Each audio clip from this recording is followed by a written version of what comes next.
तो है good morning दोस्तों। जैसे कि हमने कल एक स्टोरी पोस्ट की थी इंस्टाग्राम पे, हमने आप सभी से पूछा था कि आप किस पोस्ट पे कल की वीडियो चाहते हैं। मैंने एक एडमिन प्रोफाइल डाली थी, एक सर्विस एडवाइजर प्रोफाइल डाली थी, एक दो प्रोफाइल और भी थी जिसपे सबसे ज्यादा वोटिंग की अगर हम बात करें तो भाई सर्विस एडवाइजर के लिए लोग बोल रहे थे कि सर सर्विस एडवाइजर के लिए वीडियो डाल दीजिए।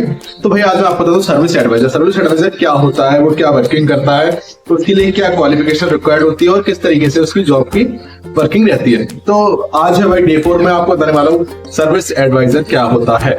सर्विस एडवाइजर को अगर हम बात करें थोड़ा सा फनी मोड में लेके जाए तो भाई वो कहीं ना कहीं कंपनी के दूल्हे राजा होते हैं। मैं बिल्कुल सही कह रहा हूँ आपसे, वो कंपनी के दूल्हे राजा होते हैं।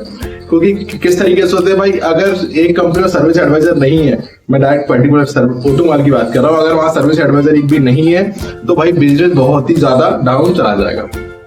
इसीलिए उनको बोलते हैं दूल्हे राजा जमाई राजा। उनको कहीं ना कहीं फ्रीडम दी जाती है इसीलिए क्योंकि वही आपको बिजनेस लाके देते हैं। तो मजाक की मूड में था ये बात, लेकिन कहीं ना कहीं थोड़ी सी सच भी थी। तो चलिए मैं थोड़ा सा वर्किंग के बारे में बात करता हूँ। एक सर्विस एडवाइजर की क्या वर्किंग होती है। जैसे ही हम किसी भी एक पर्सन की बात करते हैं, पहले तो उस प्रोफाइल के लिए एलिजिबिलिटी क्या है मैं आपको बता देता हूँ। कोई भी बीटेक मैकेनिकल से जो बंदा होता है ना, पॉलिटेक्निकल मैकेनिकल से किया, उसने पॉलिटेक्निक डिप्लोमा जो होता है, अगर उसने मैकेनिकल से किया है फिर उसने इंजीनियरिंग मैकेनिकल से किया तो इजीली सर्विस एडवाइजर के लिए अप्लाई कर सकता है। अगर उसको ड्राइविंग आती है तो वो बहुत ही बढ़िया बंदा है। रीजन क्योंकि वो टेक्निकली भी जानता है, सपोर्टिंग में उसको ड्राइविंग भी आती है। अगर नॉन ड्राइविंग भी है तो भी कोई ऐसा इशू नहीं रहता है, लेकिन मैकेनिकल डिग्री होना मैंडेटरी है।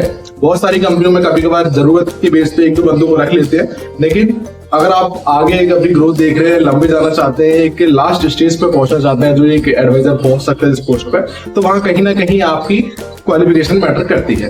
तो भाई वही मैं आपको बोलूंगा, बीटेक मैकेनिकल से क्या ऑटोमोबाइल जैसी इंडस्ट्री आप ज्वाइन करें, बहुत ही बढ़िया आपको वहां पैकेज मिल जाएगा। सैलरी स्टार्टिंग में थोड़ी सी लो रहती है, लेकिन भाई इंसेंटिव की अगर मैं बात करूं, पूरे ऑटोमोबाइल में सबसे ज्यादा पैसा अगर कोई कमाता है तो सिर्फ और सिर्फ सर्विस एडवाइजर है। उनके पास कोई हेडिंग नहीं है, उनको कस्टमर घर से लेके नहीं आने, उनको कोई कॉलिंग नहीं करनी, खुद उनके पास लक्ष्मी चल के आ रही है। बोलते ना लक्ष्मी पुत्र के पास पैसा हमेशा आता रहता है, वैसे ही है कि भाई वो तो 9:30 to 7 जॉब करेगा।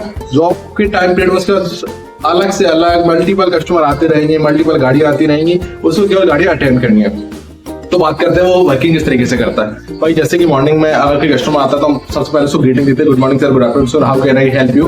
देन कस्टमर से डिस्कस करते हैं, कस्टमर बताता है कि भाई मेरी ये गाड़ी है, ऐसा ऐसा है और गाड़ी में ये प्रॉब्लम है। तो सारी चीजों को भाई नोट डाउन करने के बाद हम एक आर ओपन करते हैं, जैसे हम कस्टमर का नाम, व्हीकल नंबर और सारी डिटेल्स फिल करते हैं कि व्हीकल्स में ये प्रॉब्लम आ रही है और ये चीजें सर्विस होनी है। ठीक है, सेम टाइम हम एक ग्रुप बनाते हैं जिस ग्रुप में हम गाड़ी की सर्वे करते हैं, गाड़ी का हम इन्वेंट्री करते हैं, पूरी तरीके से गाड़ी की फोटो क्लिक करके हम उस ग्रुप में पोस्ट करते हैं, जिस ग्रुप में हमारा मैनेजमेंट प्लस हमारा कस्टमर ऐड होता है, ताकि उस कस्टमर को मालूम हो कि इस टाइम पे हमने गाड़ी को अटेंड किया था और इस सिचुएशन में लिया था। हो सकता है कभी कभार कस्टमर ऐसे भी आ जाते हैं कि गाड़ी पे डेट होते हुए भी वो बाद में कंपनी में क्लेम करते हैं कि आपके बंदे ने ये डेट मार दिया। तो भाई इसीलिए ग्रुप में फोटो डालना जरूरी रहता है, ताकि हम बाद में दिखा पाएंगे सर ये देखिए इस तरीके से आपकी गाड़ी हमने अटेंड की थी और इसी सिचुएशन में आपको वापस कर रहे हैं।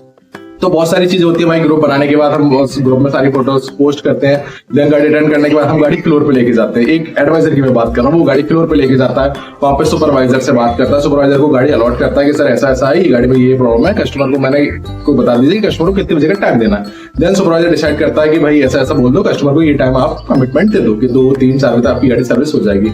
देन सुपरवाइजर टेक्नीशियन में हैंड ओवर करता है। गाड़ी टेक्नीशियन सर्विस करने के बाद एफआई होती है, एफआई के बाद गाड़ी की वॉशिंग होती है।